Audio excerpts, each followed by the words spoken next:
Hello दोस्तों, आज हम देखने वाले हैं फिजिक्स का चैप्टर नंबर 2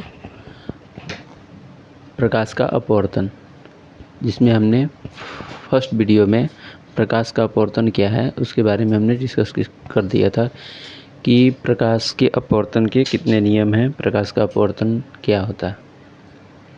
चलिए आज सेकेंड लेक्चर में आज हम देखते हैं कि प्रकाश का अपवर्तन में जो अपवर्तनांक होता है कि अपवर्तनांक किसको बोलते हैं। जैसे फर्स्ट वीडियो में हमने डिस्कस भी किया था कि एक माध्यम का दूसरे माध्यम के साथ संबंध बताता है, उसी को बोलते हैं अपवर्तनांक। यानी कहने का मतलब है कि किस माध्यम में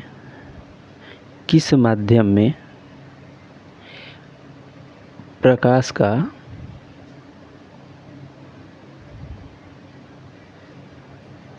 चाल जो है कैसा है, यानी रिलेशन बताता है कि माध्यम 1 में और माध्यम 2 में दोनों में संबंध बताता। आइए देखते हैं, पहले इसके डिफिनीशन को देखते हैं कि इसका डिफिनीशन क्या कहता है कि अपवर्तनांक माध्यमों में प्रकाश की चाल का अनुपात है। कि अपवर्तनांक जो होता है माध्यमों में प्रकाश की चाल का अनुपात होता है। यानी कि माध्यम 1 में प्रकाश की चाल बटे माध्यम 2 में प्रकाश की चाल, इसको हम बोलते हैं अपवर्तनांक। ये हमें रिलेशन को भी बताता है कि माध्यम 2 में और माध्यम 1 में प्रकाश की चाल कैसा है। जब प्रकाश की किरण किन्हीं दो माध्यमों के सीमा तल पर तिरछी आपतित होती है तो आपतन कोण की जाया यानी कि साइन आई और अपवर्तन कोण की जाया यानी साइन आर का जो अनुपात होता है ये स्थिरांक होता है। ये हमने स्नेल के नियम यानी कि जिसको हम अपवर्तन का सेकेंड लॉ बोलते हैं, ये वही नियम है। यानी कहने का मतलब है कि माध्यम 1 में प्रकाश की चाल तथा माध्यम 2 में प्रकाश की चाल के अनुपात के बराबर होता है अपवर्तनांक जो होता है। इसी को हम अपवर्तनांक भी बोल सकते हैं। अपवर्तनांक बोलते हैं कि माध्यम 1 में प्रकाश की चाल और माध्यम 2 में प्रकाश की चाल, यानी कि ये जो स्थिरांक है इसी स्थिरांक के मान को हम अपवर्तनांक कहते हैं। यानी कि इसी स्थिरांक के मान को पहले माध्यम के सापेक्ष दूसरे माध्यम का अपवर्तनांक कहा जाता है।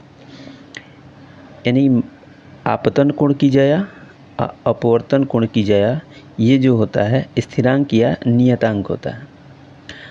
यही स्थिरांक जो होता है अपवर्तनांक कहलाता है। इसको हम म्यू से प्रदर्शित करते हैं। ये इसको हम म्यू बोलते हैं। म्यू बोला जाता है। तो म्यू बराबर साइन आई बट्टे साइन आर, यानी कि माध्यम 1 में प्रकाश की चाल बट्टे में माध्यम 2 में प्रकाश की चाल।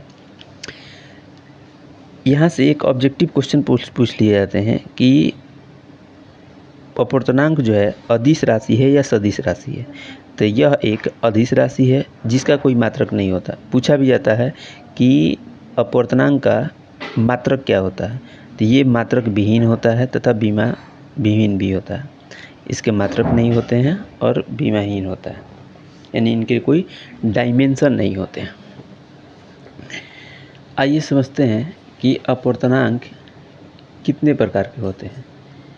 सबसे पहले हमने देख लिया कि अपवर्तनांक यानी कि दो माध्यमों में प्रकाश की चाल के अनुपात के बराबर होता है, और ये किस माध्यम में प्रकाश की चाल कैसा है ये हमको बताता है।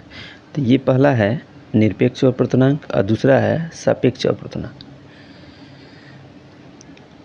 यानी निरपेक्ष अपवर्तनांक हम उसको बोल सकते हैं, इसको एब्सोल्यूट रिफ्रैक्टिव इंडेक्स बोलते हैं, कि वायु में यानी कि वायु के सापेक्ष, यानी कि एक माध्यम आपका वायु होना चाहिए और एक माध्यम आपका कुछ भी पारदर्शी माध्यम हो, वायु कांच हो या आपका हीरा हो, केरोसिन हो, यानी कि एक माध्यम आपका वायु होना चाहिए और एक माध्यम कोई भी पारदर्शी माध्यम हो।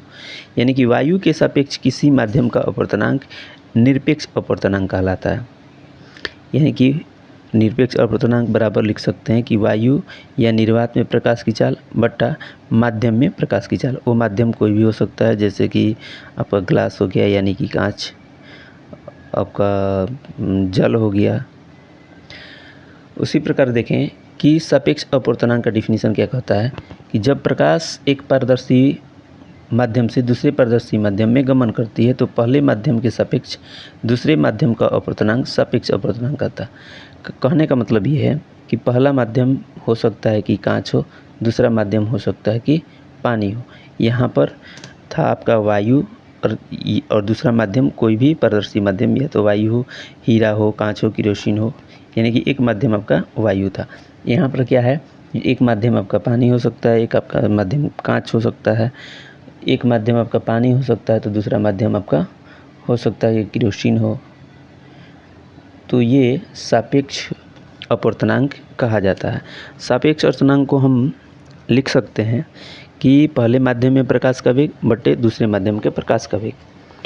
यानी कि जैसे हमने माना कि पहले माध्यम में प्रकाश की चाल va है तथा दूसरे माध्यम में प्रकाश का वेग जो है vb है, अतः इसको लिख सकते हैं कि सापेक्ष अपवर्तनांक बराबर पहले माध्यम में प्रकाश का वेग और दूसरे माध्यम में प्रकाश का वेग। यानी कि हमने माना है कि va जो है पहले माध्यम में प्रकाश का वेग है और vb जो है दूसरे माध्यम में प्रकाश का वेग। तो ये लिखेंगे कैसे, भी ये जो म्यू है, तो जिसके सापेक्ष लिखा जाता है, जिसके सापेक्ष निकालना होता है उसको हम ऊपर लिखते हैं, और जिसका अपवर्तनांक निकालना होता है कि ये b का अपवर्तनांक है, किसके सापेक्ष में, तो पहले के सापेक्ष में, तो म्यू बी ए लिखा जाता है। या इसको हम ऐसे भी लिख सकते हैं कि म्यू भी ए, यानी कि पहले माध्यम के सापेक्ष दूसरे का अपवर्तनांक। यहाँ पर हम बोल सकते हैं कि पहले माध्यम के सापेक्ष यानी कि ए के सापेक्ष में बी का अपवर्तनांक। इसको चलिए फिर से एक बार देख लेते हैं कि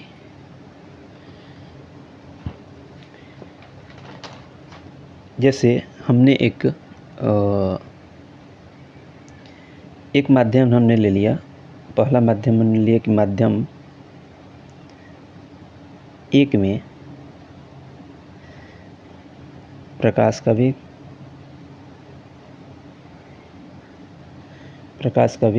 जैसे हमने लिखा v1, और दूसरे माध्यम में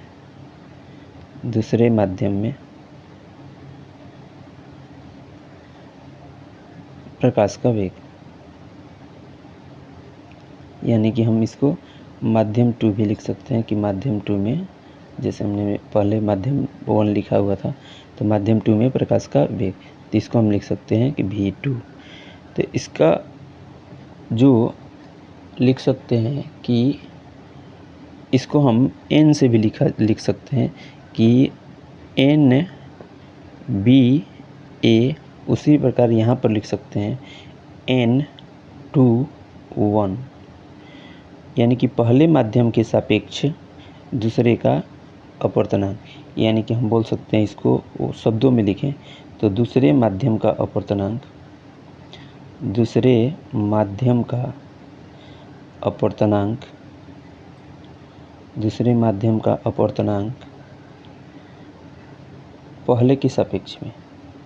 पहले माध्यम के सापेक्ष में।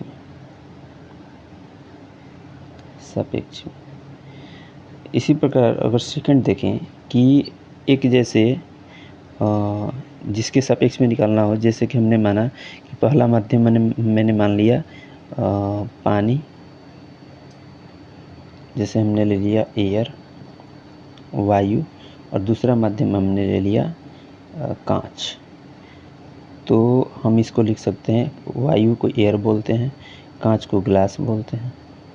तो हम लिख सकते हैं कि ग्लास का अपवर्तनांक निकालना हो तो एयर के सापेक्ष में, तो यहाँ पर हम बोल सकते हैं कि ये पहला माध्यम है M1, ये माध्यम 2 है। तो यहाँ पर लिख सकते हैं कि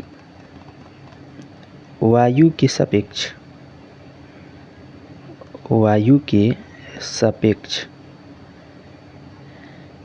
कांच का अपवर्तनांक,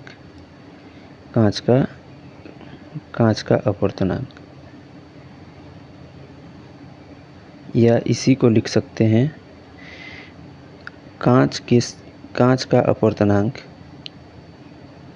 का अपवर्तनांक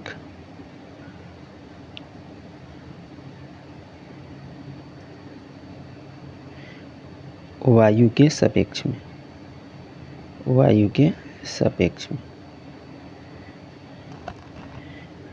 कुछ अपवर्तनांक जो होते हैं उसको हम देख लेते हैं, और कुछ लर्न भी करना होता है कि कुछ का अपवर्तनांक पूछ देता है एग्ज़ाम में। जैसे हीरे का अपवर्तनांक जो होता है एग्ज़ाम में बार बार पूछे जाते हैं कि हीरे का अपवर्तनांक कितना होता है। तो हीरे का जो अपवर्तनांक होता है 2.42 होता है। उसी प्रकार जो कांच का होता है तो 1.52 होता है। जैसे हमने देखा कि बर्फ़ का अपवर्तनांक 1.3 होता है, जल का अपवर्तनांक 1.22 होता है, 1.33 होता है। उसी प्रकार हम कुछ जैसे अपवर्तनांक कुछ लिख ले।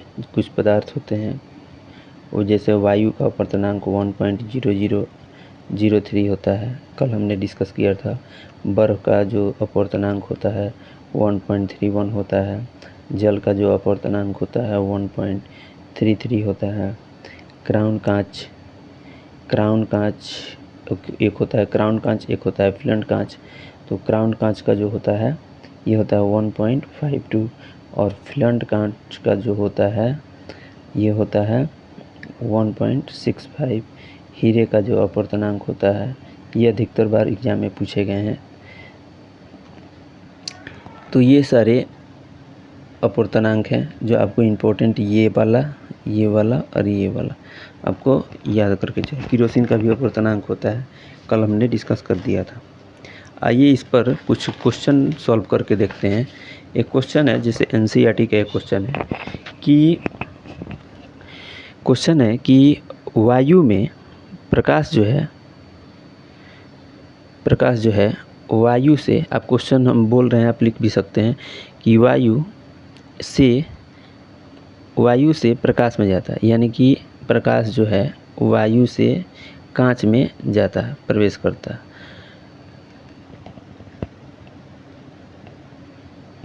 प्रकाश वायु से वो 1.50 अपवर्तनांक की कांच की प्लेट में प्रवेश करता है, यानी कि कांच का जो अपवर्तनांक दे चुका है कि कांच का अपवर्तनांक कितना दिया है, तो 1.50 प्लेट में प्रवेश करता है। तो कांच में प्रकाश की चाल कितनी है, यानी कि कांच में प्रकाश की चाल पूछा। अब यहाँ पर ये हम देख सकते हैं कि वायु से कांच में प्रकाश जब जा रहा है, यानी एक बार फिर से हम क्वेश्चन को रिपीट करते हैं कि प्रकाश वायु से 1.5 अपवर्तनांक की कांच प्लेट में प्रवेश करता है, तो कांच में प्रकाश की चाल कितनी है। तो यहाँ पर हम बोल सकते हैं कि वायु में प्रकाश की जो चाल होता है, तो ये निरपेक्ष अपवर्तनांक है। तो अपवर्तनांक बराबर हम लिख सकते हैं कि वायु में प्रकाश की चाल बट्टे में माध्यम में प्रकाश की चाल। तो माध्यम कौन सा है, तो कांच। तो कांच में प्रकाश की चाल। तो हम जानते हैं कि वायु में प्रकाश की जो चाल होता है 3 गुने 10⁸ मीटर पर सेकेंड होता है। और कांच में निकालने के लिए बोला है तो हम इसको दे देते हैं कि Vg, ये अपूर्णांक दिया हुआ है 1.50, तो Vg बराबर हो जाएगा 3 × 10⁸ मीटर पर सेकेंड अब बट्टे में 1.5, ये 150, 1.5 दूनी 3, यानी 1.5 को हम भाग देंगे 3 में तो 2 बार में जाएगा। तो ये ग्लास का जो वेग निकल करके आएगा 2 × 10⁸ मीटर पर सेकेंड। तो ये था आपका NCERT का पहला क्वेश्चन। अब सेकंड नंबर क्वेश्चन देख लेते हैं, इसी पर आधारित है।